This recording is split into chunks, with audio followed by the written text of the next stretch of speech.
तो वृश्चिक लगन में हम चर्चा कर रहे हैं चंद्रमा की प्लेसमेंट के बारे में।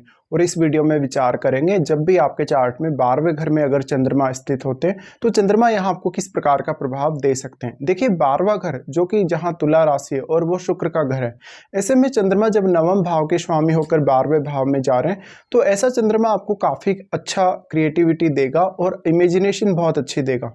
नवम भाव का स्वामी जब भी 12वें भाव में जाए तो ये हायर स्टडीज को लेकर विदेश से संबंध को दिखाता है। साथ ही साथ कहीं ना कहीं अगर आप विदेश में सेटल होते हैं या लगातार विदेश यात्रा अगर आपकी होती रहती है तो इससे कहीं ना कहीं आपके लक को सपोर्ट मिलता है। लेकिन इसमें नवम भाव में बैठे हुए ग्रह का रोल भी उतना ही ज्यादा इंपॉर्टेंट है। अब जो चंद्रमा आपके 12वें भाव में गए हैं, क्योंकि 12वां भाव है वो बिल्कुल अकेलापन देता है, तो ऐसे में चंद्रमा आपकी ओवर थिंकिंग की जो एबिलिटी है उसको बढ़ा सकते हैं। आप काफी ज्यादा कहीं ना कहीं सपनों की दुनिया में जीने वाले हो सकते हैं। और ये शुक्र का घर है, शुक्र का घर होगा तो देखिए ये इस प्रकार की कंडीशन में आपको विदेशों से अगर आप पब्लिक डीलिंग करते हैं तो ज्यादा बेहतर रहेगा। हालांकि चंद्रमा के साथ यहाँ बैठे हुए ग्रह का रोल भी उतना ही ज्यादा महत्वपूर्ण है। 12वां घर जो है वो वास्तव में कोई भी व्यक्ति जो एक अच्छा क्रिएटर है, वो क्रिएटर किसी भी फील्ड में हो सकता है। वो गीत संगीत में अच्छा हो सकता है, फिल्म इंडस्ट्री वगैरह में हो सकता है या किसी भी अदर फील्ड में, उसके लिए इस प्रकार का चंद्रमा काफी फेवरेबल साबित होगा।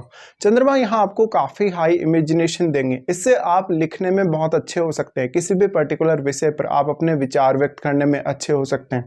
यहाँ पे अब आपका लग्नेश मजबूत होना चाहिए। अगर लग्नेश मजबूत है तो फिर यहाँ चंद्रमा उतना ज्यादा खराब परिणाम नहीं प्रदान करने वाले। और यहाँ पे वैसे भी शुक्र का घर है, शुक्र का घर है तो अब शुक्र की प्लेसमेंट भी आपके लिए उतनी ही ज्यादा महत्वपूर्ण है। तो शुक्र मान लो आपके चार्ट में बहुत ही वेल प्लेस्ड है, तो ऐसे में आपको कोई विशेष दिक्कत नहीं आने वाली। चंद्रमा यहाँ पे आपकी हेल्थ के लिए भी कभी कभी आपको दिक्कतें कर सकता है, मेनली जब वो यहाँ राहु केतु से प्रभावित होगा या शनि से प्रभावित होगा। साथ ही आपकी जो चंद्रमा है माता जी को रिप्रेजेंट करते हैं, माता जी को रिप्रेजेंट करने की वजह से इस बात की संभावना काफी ज्यादा बढ़ जाती है चंद्रमा के 12वें भाव में होने से कि आप छोटी आयु में ही अपने घर से दूर हो गए होंगे, अपनी माता जी से दूर हो गए होंगे, या कहीं ना कहीं कुछ ऐसी स्थितियां परिस्थितियां रही होंगी कि आप अपनी हायर स्टडीज को लेकर विदेश चले गए होंगे। इस प्रकार का चंद्रमा आपको आपके किसी अदर प्लेस पे, जन्म स्थल को छोड़कर किसी भी दूसरे स्टेट में या किसी दूसरी कंट्री में आपको ज्यादा सक्सेसफुल बनाता है। अब चंद्रमा एक बहुत ही ज्यादा सॉफ्ट ग्रह है, ऐसे में चंद्रमा किसी भी दूसरे ग्रह से काफी तेजी से प्रभावित होगा।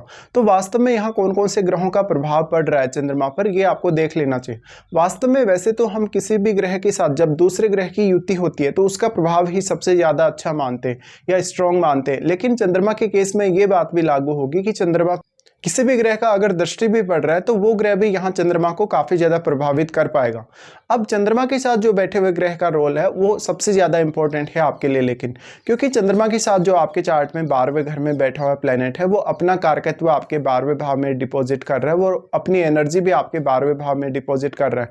ऐसे में वो ग्रह आपके चार्ट में जिन जिन भावों का स्वामी है उनके लिए कहीं ना कहीं आपको काफी ऑब्सेस्ड कर सकता है और आपको उन भावों के माध्यम से सपोर्ट मिल सकता है 12वें भाव से जुड़े कार्यों को करने के लिए। अब ऐसा हो सकता है कि कहीं ना कहीं जो भी प्लेनेट होगा वो आपकी उसी प्रकार की मानसिक प्रवृत्ति को दिखाएगा। जैसे कोई बहुत एग्रेसिव प्लेनेट यहाँ बैठेगा तो आपकी वाणी में, आपके बोलने में, सोचने में, निर्णय लेने में काफी एग्रेशन होगा। और चंद्रमा आपकी वास्तविक जो मन स्थिति है उसको रिप्रेजेंट करते हैं और चंद्रमा काफी ज्यादा सॉफ्ट है। ऐसे में इस प्रकार की स्थितियां बन सकती हैं कि कभी कभी आपके खर्चे बहुत ज्यादा होते रहे। ये खर्चे आपके इंडिविजुअल ना होकर कभी कभी अपनी फैमिली को लेके, कभी कोई जमीन जायदाद वगैरह को लेके होते रहे। अगर यहाँ केतु से प्रभावित हो गए चंद्रमा, राहु से प्रभावित हुए या शनि से प्रभावित हुए तो आपको काफी ज्यादा डिफिकल्टीज का सामना करना पड़ेगा अपनी लाइफ में और आप अच्छे से ग्रो नहीं कर सकेंगे लाइफ में। यहाँ पे मेनली अब आपका जो प्रोफेशन है और आपका जो रूटीन है वो सबसे ज्यादा प्रभावित होता है। तो आपके लिए यहाँ ये जरूरी हो जाएगा जब भी आप अपनी प्रोफेशनल लाइफ पे विचार करेंगे कि आप अपनी लाइफ में कितने ज्यादा पंक्चुअल हैं और कितने ज्यादा स्ट्रांग हैं। यहाँ पे अगर सूर्य जैसे ग्रह का प्रभाव होगा, मंगल जैसे ग्रह का प्रभाव होगा तो चंद्रमा को कहीं ना कहीं इन ग्रहों से एनर्जी मिलेगी। ऐसे में आप कोई भी निर्णय ले लेंगे तो बार बार निर्णय को बदलेंगे नहीं। लेकिन 12वें भाव का चंद्रमा थोड़ा ज्यादा इमोशनल बनाता है हमेशा, तो यहाँ चंद्रमा को किसी ना किसी अन्य ग्रह का सपोर्ट चाहिए। अगर चंद्रमा अकेले ही बैठे हैं तो ये बहुत ही ज़्यादा ओवर थिंकिंग का कारण बन सकता है आपके लिए। और कभी कभी जब भी आप कोई काम करें, अपना इम्पोर्टेंट काम, तो उसके लिए आप बहुत ज़्यादा सोच विचार करेंगे और सही समय पर सही निर्णय पर नहीं पहुंच सकेंगे। अब यहाँ जो भी प्लेनेट आपके 12वें घर में आ गया, वो प्लेनेट आपके कुछ अन्य भावों पर तो अपनी दृष्टि डालेगा ही, साथ में वो प्लेनेट आपके 6th हाउस को भी काफ़ी ज़्यादा प्रभावित करेगा चंद्रमा के साथ साथ। लेकिन अब वो प्लेनेट चंद्रमा के साथ बैठा है तो वो चंद्रमा के गुणों को पूर्ण रूप से बदल देगा। ऐसे में जिस भी प्रकार का ग्रह यहाँ आया है आपके 12वें भाव में, वैसे ही आपके सोचने का तरीका हो जाएगा, वैसे ही आपके निर्णय लेने का तरीका होगा कहीं ना कहीं, और आपका व्यवहार भी उसी तरीके से डिसाइड होगा, नेचर भी आपका उसी तरीके का बन जाएगा। तो ये सब आपको देखना चाहिए। अब यहाँ जो भी भाव आपके 12वें भाव से जुड़े हुए हैं उस ग्रह के माध्यम से, उन भावों के लिए आपको काफ़ी ज़्यादा प्रयोग करना पड़ सकता है 12th हाउस का, या उन भावों से जुड़े हुए रिश्तों के माध्यम से कहीं ना कहीं आपको काफ़ी सपोर्ट मिल सकता है, जैसे विदेश यात्रा करने में या विदेश में सेटल होने में। लेकिन अब कुछ स्पेशल जिम्मेदारियां भी आपको उन पर्टिकुलर भावों को लेकर निभानी पड़ सकती हैं। तो यहाँ पे कहीं ना कहीं एक तरफ एक स्ट्रॉन्ग जिम्मेदारी भी आपके ऊपर रहेगी, दूसरी तरफ आपको थोड़ा बहुत सपोर्ट भी मिलेगा। अब चंद्रमा इस प्रकार की स्थिति में है तो जातक कभी कभी बहुत ज्यादा लो फील करेगा। अगर चंद्रमा का संबंध राहु या केतु से बनता हो या शनि से भी अगर बनता हो, और मान लीजिए आपके लग्नेश भी अच्छी स्थिति में चार्ट में नहीं हो, तो चंद्रमा की ये प्लेसमेंट है तो चंद्रमा खुद भी एक्सपेक्ट करेंगे आपके 6th हाउस को, जहां पर आपके 6th हाउस में बैठा हुआ ग्रह अब आपके लिए बहुत ज्यादा इंपॉर्टेंट हो जाएगा। साथ साथ में वो ग्रह चंद्रमा के साथ किस प्रकार का संबंध रखता है और मंगल के साथ किस प्रकार का संबंध रखता है, ये बहुत इंपॉर्टेंट होगा। वास्तव में जिस भी प्रकार के ग्रह का संबंध चंद्रमा से बनेगा, चंद्रमा का जो कहीं ना कहीं परिवर्तन है वो उसी वे में होगा। ऐसे में आपके सोचने समझने, आपके व्यवहार में काफी ज्यादा बदलाव आ सकते हैं समय के साथ साथ। ऐसा जो चंद्रमा है वो आपको बहुत ज्यादा मैच्योर नहीं दिखाता आपके शुरुआती स्टेज में लाइफ में, लेकिन आगे चलकर धीरे धीरे जब भी आप लगभग 30 का एज क्रॉस करेंगे, 35 का एज क्रॉस करेंगे, तब आप में ज़्यादा मैच्योरिटी आ पाएगी और तभी आपकी जो डिसीजन वगैरह लेने की क्षमता है या जो काम करने की क्षमता वो ज़्यादा अच्छे से सामने आ सकेगी। इस प्रकार का चंद्रमा है तो जातक का अगर लग्नेश कमजोर हो तो जातक किसी भी प्रकार की लाइफ में डिफिकल्टी आ जाए उसको कहीं ना कहीं सहन करने में सक्षम नहीं होगा।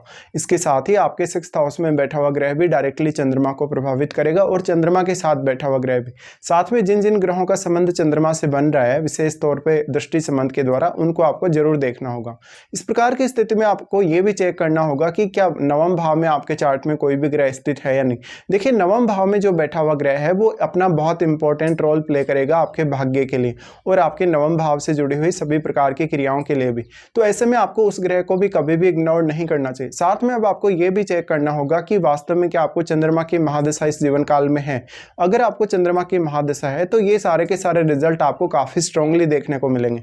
अदरवाइज अगर आपको मान लो चंद्रमा की महादशा नहीं है तो ऐसा जरूर ही हो सकता है कि चंद्रमा के साथ बैठे हुए ग्रह की आपको महादशा हो, या मान लो फिर चंद्रमा पर कोई भी ग्रह जो प्रभाव डाल रहा है उसकी आपको महादशा हो, तो उस दशा के दौरान भी आपको ये सारे के सारे रिजल्ट्स देखने को मिलेंगे ही मिलेंगे। अब 12वें घर में चंद्रमा है तो आप अपनी मदर को लेके, अपने स्वास्थ्य को लेके और अपने फैमिली मेंबर्स को लेके काफी इमोशनल रहेंगे। ऐसे में हो सकता है कि आपको अपने परिवार की जिम्मेदारी या अपनी मदर की जिम्मेदारी काफ़ी ज़्यादा उठानी पड़े। यहाँ पे चंद्रमा किसी भी अन्य ग्रह से प्रभावित होते हैं तो आपके लिए उसी हिसाब से कहीं ना कहीं निर्णय लेना मुश्किल होगा। जैसे राहु केतु से अगर प्रभावित होते हैं या शनि से प्रभावित होते हैं तब ऐसी स्थिति आपके लिए ज़्यादा बनेगी। ऐसे में आप बहुत ज़्यादा समय लेंगे और आपका समय काफ़ी ज़्यादा व्यर्थ जाएगा और इस प्रकार का चंद्रमा फिर आपका एफर्ट भी काफ़ी ज़्यादा बढ़ा देता है। तो ये सारे के सारे रिजल्ट्स आप लोगों के सामने आने वाले हैं 12वें भाव में आपके चंद्रमा होते हुए।